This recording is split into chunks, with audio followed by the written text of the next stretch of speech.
विश्वानि देव सवितर्दुरितानि परासु यद्भद्रं तन्नयासु। शं नो मित्रः शं वरुणः शं नो भवत्वर्यमा शं न इन्द्रो बृहस्पतिः शं नो विष्णुरुक्रमः। ॐ तेजोसि तेजोमयधे ओजोसि ओजोमयधे यशोमा सद्गमय तमसोमा ज्योतिर्गमय मृत्योर्मामृतं गमय।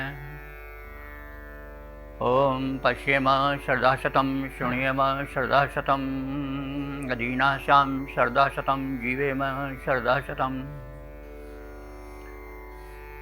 ॐ वेद प्रेमियों, सुधी श्रोताओं, परम सौभाग्य का विषय है कि हम सब साक्षात परब्रह्म की वाणी ऋग्वेद के प्रथम मंडल के 66वें सूक्त की व्याख्या में प्रवेश करने जा रहे हैं। यह सूक्त द्विपदा विराट नामक छंद में निबद्ध है। मंत्र दृष्टा ऋषि हैं पराशर शाक्त और देवता हैं अग्नि। तो प्रथम मंत्र का शीर्षक है बहुविघ्न हारक और बहुविध उपकारक अग्निदेव। अब संबंधित मंत्र का पाठ हो जाए। ओम रैर्ण चित्रा सूरो न संदृगायुर्न प्राणो नित्यो न सूनु तक्वा न भूर्णिर्वनासि शक्ति पयो न धेनु शुचिर्विभावा। शब्दार्थ जाने। ये अग्निदेव जो है वो किस स्वरूप के हैं और किस प्रकार के उपकारी हैं, एतद विषयक शब्दावलियाँ दी गई हैं। तो अग्निदेव जो है वो रई न चित्रा, रई कहते हैं धन को। तो धन से मतलब केवल द्रव्य ही नहीं होता है। धन से मतलब जो कुछ मनुष्य में सामर्थ्य है वो सब धन ही है। स्वास्थ्य भी धन है, घर भी धन है, परिवार भी धन है, सब विचार भी धन है। कहने पर जो धन्य कर दे वो सब धन है। तो धन में भी विशेषता होनी चाहिए। उसको ऋषि ने दिया है कि चित्रा, चित्रा कहते हैं अस्पृहणीय। अस्पृहणीय माने होता है चित्ताकर्षक। तो रई न चित्रा, हे अग्निदेव तुम हमें वैसे ही प्रिय हो, आकर्षक लगते हो जैसे अस्पृहणीय रई। चित्रा माने अस्पृहणीय, चाहने योग्य, चित्ताकर्षक। धन प्रिय होता है और धन में बड़ा आकर्षण होता है। तुलसीदास जी ने मन की भावनाओं की तीव्रता के लिए किया है कि काम ही नारी प्यारी जिम लोभी ही प्रिय जमिदाम ते में रघुनाथ निरंतर प्रिय लागहु महिराम। तो मुझे कैसे प्यारे लगो। तो इसके लिए क्या उपमा दी गई है कि जैसे कामी पुरुष को स्त्री बहुत प्यारी लगती है और लोभी को धन बहुत अच्छा लगता है। तो जो आकर्षण उसके प्रति होता है वही आकर्षण हमारा तुम्हारे प्रति भी।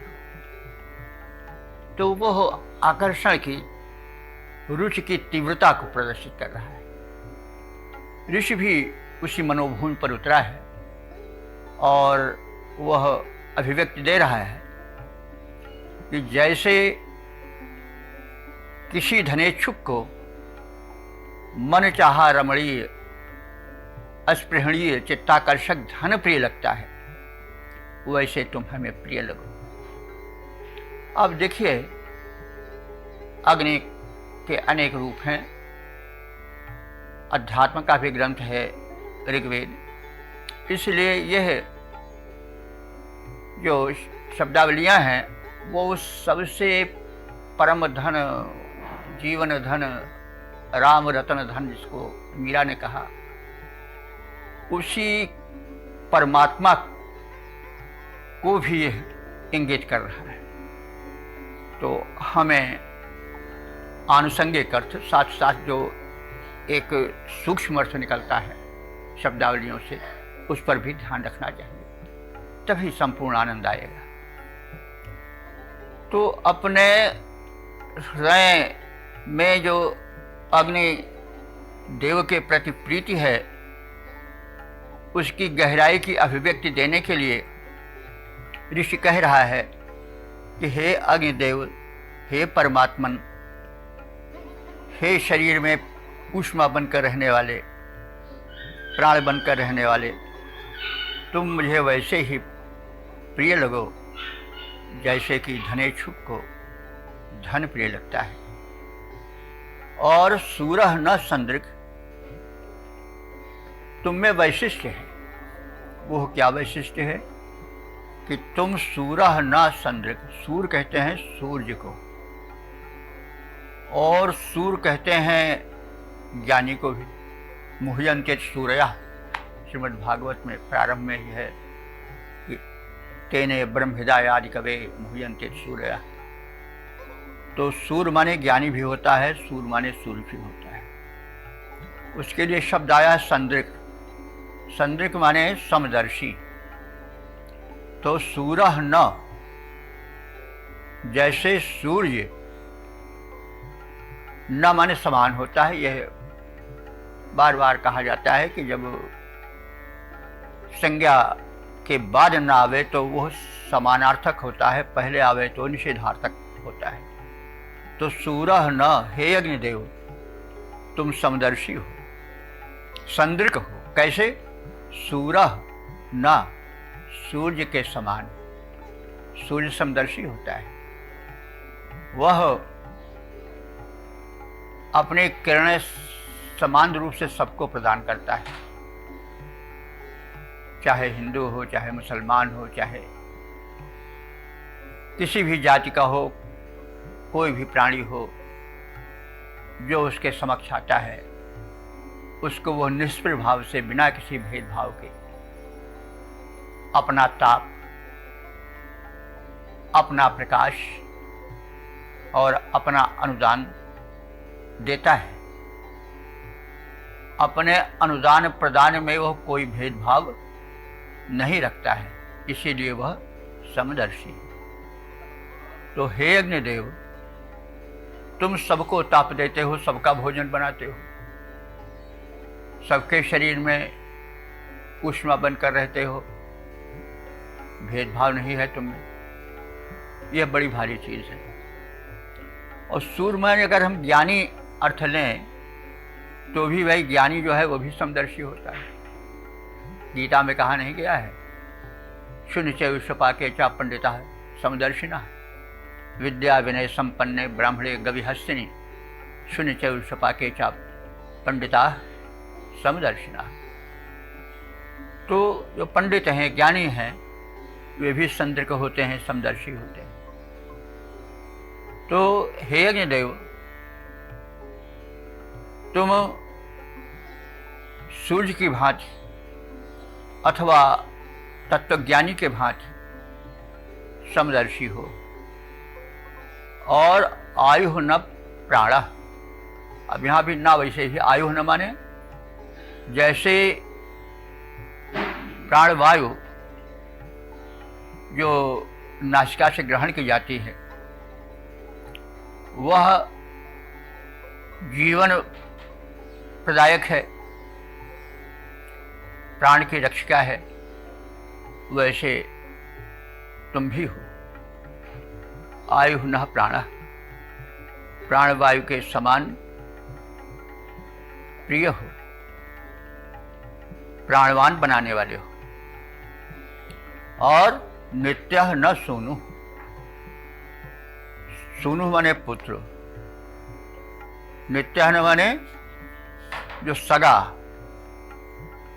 यानी औरस पुत्र की भांति तुम प्रिय लगने वाले हो।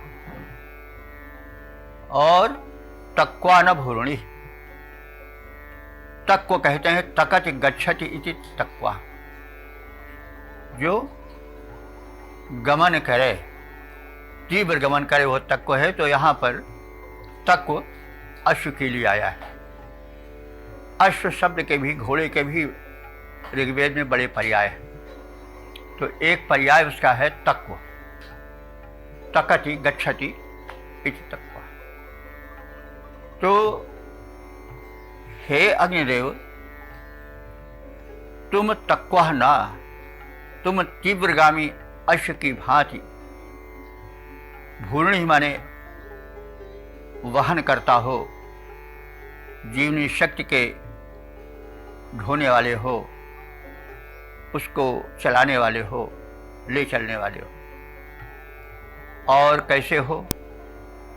पयः न धेनु हो, जैसे दुधार गाय बड़ी उपयोगी होती है, अस्तु प्रिय होती है, वैसे तुम हमारे लिए बड़ी उपयोगी हो और साथ ही साथ प्रिय भी। और शुचि ही विभावा, जब तुम शुचि माने लपटों से युक्त हो जाते हो, प्रज्वलित हो जाते हो, तो अपने प्रज्वलन विभाव माने प्रज्वलन शक्ति द्वारा तुम वनाह माने वनों को, शिशक्ति माने भस्म कर देते हो। तो यह गुण है महापुरुषों में, अब शक्तिमानों में, कि वो बड़े सरल भी हैं, प्रिय भी हैं, लेकिन यदि रुष्ट हुए तो फिर वो भस्म भी कर देते हैं। इस विषय में कहा भी गया है कि जो महापुरुष होते हैं वो कठोर भी बहुत होते हैं और कोमल भी बहुत होते हैं। वज्रादपि कठोराणि मृदूनि कुसुमादपि, भवभूति का है वचन।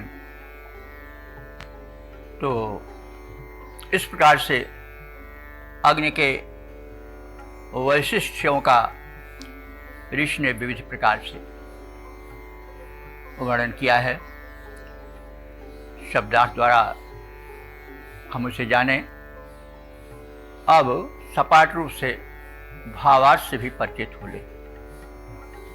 ये अग्नि देवता श्रेष्ठ धन के समान चित्ताकर्षक हैं, अस्पृहणीय हैं। ये सूर्य के समान अथवा तत्वज्ञानी पुरुष के समान समदर्शी हैं, भेदभाव नहीं रखते हैं और सबके लिए समान उपयोगी हैं। और ये प्राणवायु के समान जीवन के रक्षक हैं। जैसे प्राणवायु जीवन की रक्षा करती है, ऑक्सीजन जीवन की रक्षा करती है, वैसे अग्निदेव भी जीवन के रक्षक हैं। जब तक शरीर में विराजमान रहते हैं तब तक शरीर प्राणवान रहता है। अग्नि तत्व के बिल्कुल निकल जाने पर शरीर ठंडा पड़ जाता है, निर्जीव हो जाता है। और ये तो विज्ञान सिद्ध तथ्य है कि कमजोरी का कारण यही होता है कि अग्नि तत्व शरीर में क्षीण होने लगता है। तो इस प्रकार से अग्नि साक्षात परमात्मा के रूप हैं। उनकी भौतिक उपयोगिता भी है और आध्यात्मिक उपयोगिता भी है। तो वे प्रत्यक्ष देवता हैं, प्रकट होकर के हमारा हित करते हैं और भाव रूप में भी वे हमें प्रकाश देने वाले हैं, हमें जीवन देने वाले हैं। तो हे अग्निदेव, तुम सगे पुत्र के समान प्यारे लगने वाले हो और हितकारी हो। तुम तीव्रगामी अश्व के समान हमारे जीवन का वहन करने वाले हो, जीवन के निर्वाह के साधन हो। और तुम दुधार धेनु के समान उपयोगी और प्रिय हो। हे अग्नि देव, तुम इतने सरल हो, समदर्शी हो, प्रिय हो, लेकिन तुम्हारा एक दूसरा रूप भी है कि तुम वनों को अपने तेज से भस्म कर देते हो। और इस प्रकार से अग्नि के विविध गुणों का इस मंत्र में वर्णन है। और जब एक चीज को बार बार कहा जाता है, उसकी विशेषताएं बार बार बताई जाती हैं, तो वहाँ पर एक अलंकार होता है, उल्लेख। वो उल्लेख अलंकार संस्कृत में भी है और हिंदी में भी। उदाहरण जैसे भगवान के स्वरूप का वर्णन करते हुए कोई कहता है कि तुम रूप हो किरण में, सौंदर्य हो सुमन में, तुम प्राण हो पवन में, विस्तार हो गगन में, तुम ज्ञान हिंदुओं में, ईमान मुसलिमों में, विश्वास क्रिश्चियन में, तुम सत्य हो सुजन में। तो कई बार से उन्होंने कहा तुम ये हो, तुम ये हो, तुम हो, ऐसे हो, ऐसे हो। वही बात यहाँ भी कही गई। किसी चीज़ का जब बार बार उल्लेख किया जाता है उसकी विशेषताओं को बताने के लिए, तो वहाँ पर उल्लेख अलंकार होता है। तो वेद तो सबकी जन्मभूमि है, यानी सभी विचारों के, अलंकारों के, काव्यशास्त्र के सबके जनक हैं। हमें वेदों में अलंकार भी मिलेगा, रस भी मिलेगा, छंद भी मिलेगा, भाव भी मिलेगा, समाज भी मिलेगा, राजनीति भी मिलेगी, अध्यात्म भी मिलेगा, दर्शन भी मिलेगा। तो वेद तो कल्पतरु है। तो उल्लेख अलंकार यहीं से निकला है, ऋग्वेद से ही निकला है। तो हम इस रूप में कहें तो यहाँ पर उल्लेख अलंकार का काव्य में प्रयोग है। तुम ऐसे हो, तुम ऐसे हो, तुम इस तरह से प्रिय हो, इस तरह से प्रिय हो, ऐसे। तो गुण वैविध्य का बार बार उल्लेख हुआ है। अब इसका हम पद्य रूपांतरण देख लें। पावक की उपयोगिता विभिन्न रूपों में है। वह देव शक्ति पूरे लोक को चलाता है। रमणीय वित्त के समान स्पृहणीय यह, ज्ञानी के समान समदर्शिता दिखाता है। जीवन के रक्षिका है प्राणवायु के समान, हितकारी बन पुत्र के समान आता है। अश्व सम तीव्र प्रिय दुग्धदात्री धेनु सम, निज तिग्म तेज द्वारा बन को जलाता है। किंतु निज तीव्र तेज द्वारा बन को जलाता है। ओ मेरे प्रेमियों, सुधी श्रोताओं, संप्रति हम सब ऋग्वेद के प्रथम मंडल के 66वें सूक्त के दूसरे मंत्र में प्रवेश करने जा रहे हैं। इस मंत्र के दृष्टा ऋषि हैं पराशर शाक्य और छंद है द्विपदा विराट। द्विपदा विराट में दो छंद साथ साथ मिले होते हैं और अर्थ तो उनका एक साथ ही किया जाता है, लेकिन वास्तव में वे दो मिलकर एक रहते हैं। संहिताओं में ऐसा ही है। तो उस प्रकार से छंद की दृष्टि से इसमें जो है वो तीसरे और चौथे दोनों मंत्रों का समवाय है, अर्थ एक साथ किया जा रहा है क्योंकि दोनों मिले हुए हैं एक साथ। तो देवता अग्नि है और अग्नि सर्वभावेन उपयोगी है और उपास्य है। इस तथ्य को उजागर किया गया है इस मंत्र में। तो अब प्रथम मंत्र का पाठ हो जाए। ओम दाधार क्षेम मोको नरणो यवो न पक्को जेता जनानां ऋषिर्न अस्तुभा विक्षु प्रशस्तो वाजिन प्रीतो वयो दधाति। शब्दार्थ से परिचित हों। अग्निदेव के वैशिष्ट्य के बताने के क्रम में कहा जा रहा है कि वे ओकह न रणल्वाह। ओक कहते हैं आश्रय स्थल, अर्थात घर, भवन। न माने समान, तो ओकह न माने घर के समान, रणल्वाह माने रमणीय। तो अपना घर बड़ा प्यारा लगता है, भले ही वो कुटिया ही क्यों ना। अपना घोंसला, अपना नशीमन अत्यंत प्रिय होता है। तो उस अनुभूति को अभिव्यक्ति देने के लिए कह रहा है कि हे उपास्य अग्निदेव, तुम हमें वैसे ही रमणीय लगते हो जैसे कि अपना आवास लगता है, अपना घर लगता है। और तुम पोषक हो। कैसे? यवह न, यहाँ न जो है सब समानार्थी है। तुम जैसे कि पक्वा हो यवह, पके हुए यव, यव एक अन्न विशेष है, उसको हम विस्तृत रूप में संपूर्ण अन्न से भी ले सकते हैं।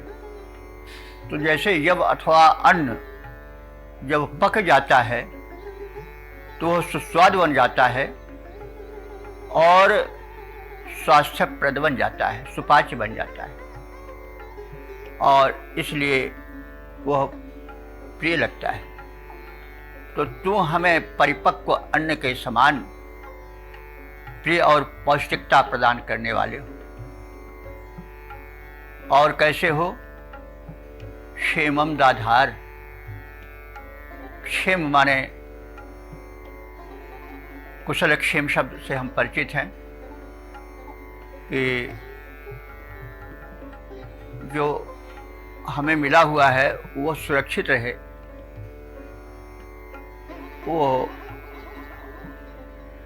नष्ट न हो,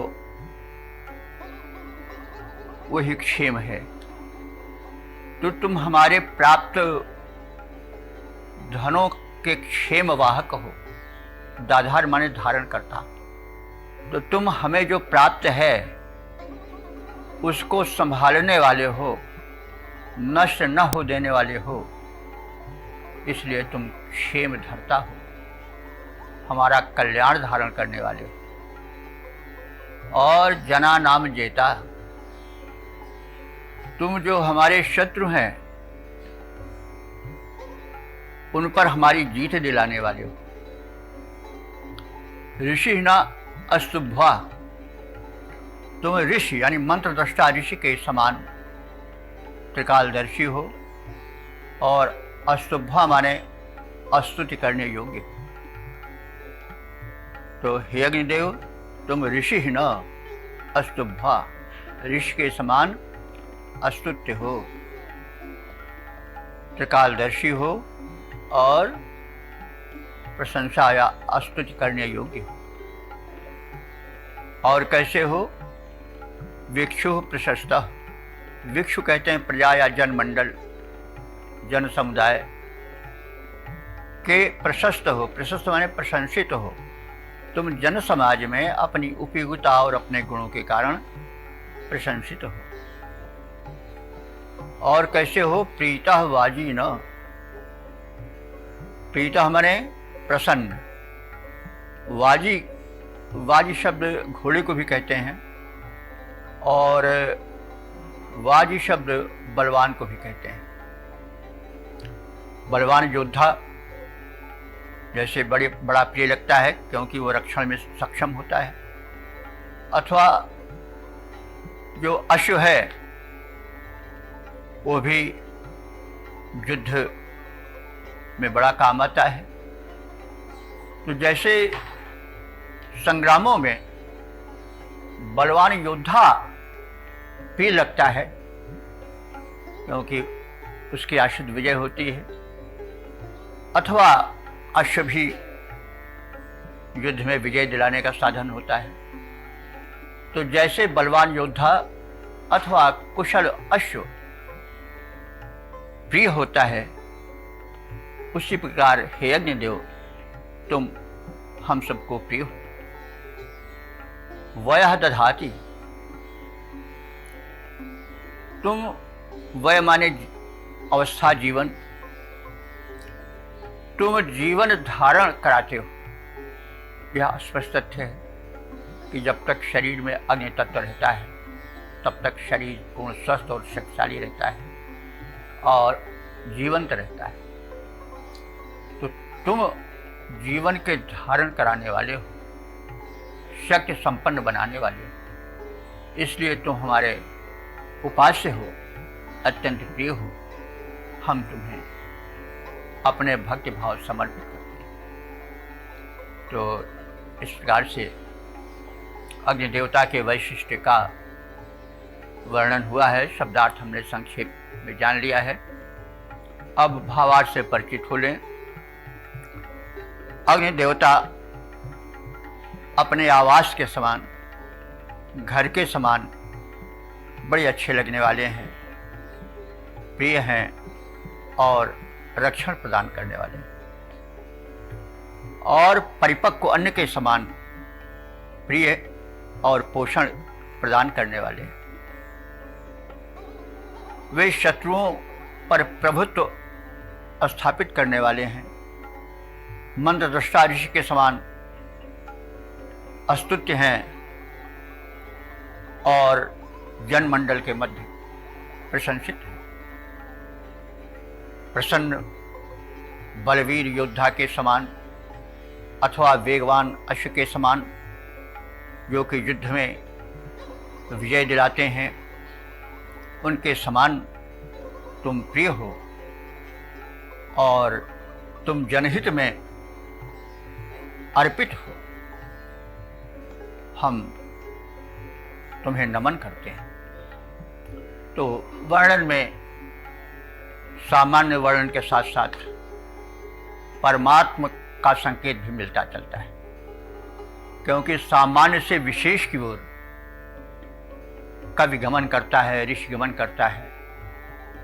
सामान्य बात कह दी जाती है, उसके बाद उसके पीछे छिपे हुए विशेष का अर्थ बोधन होता है।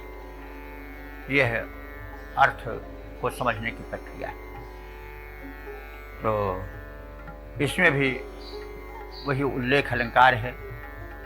अग्नि कैसे हैं, वो ऐसे हैं, ऐसे हैं, ऐसे हैं, बार बार उल्लेख किया जा रहा है, इसलिए इसमें भी उल्लेख अलंकार का प्राधान्य है। अब हम इसके पद्य रूपांतरण को देखें। घर के समान रमणीय और रक्षक हैं, अग्नि देवता हमारे सबसे महान हैं। परिपक्व अन्न के समान प्राण रक्षक हैं, रखते सदैव लोक रक्षण का ध्यान है। ऋषि जो प्रशंसा पात्र, शत्रु के विजेता वीर, लोक में प्रशंसित हैं और सुप्रधान हैं। गुणगान योग्य श्रेष्ठ योद्धा के समान, देव करते सदैव लोक हित का विधान है। करते सदैव लोक हित का विधान है।